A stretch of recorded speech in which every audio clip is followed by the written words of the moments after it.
Imamu kwenye swala anatakiwa ajistiri. Kwenye swala anatakiwa ajistiri.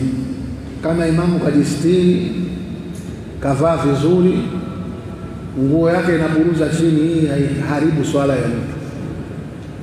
Isbali ya imamu haiharibu swala ya mtu, isipokuwa tutamwambia tu la tusbih, usifanye isbali.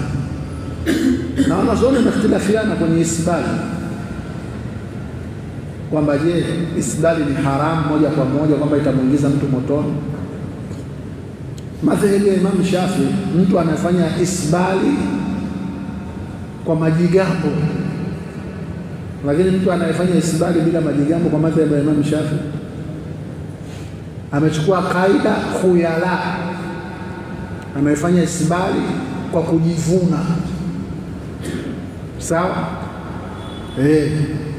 Lakini hata kama wewe hujavaa isbali, umevaa juu kabisa, lakini kutembea kwako ni kwa mikogo, kwa kujivuna, ndio alichokuwa nakikataa nani?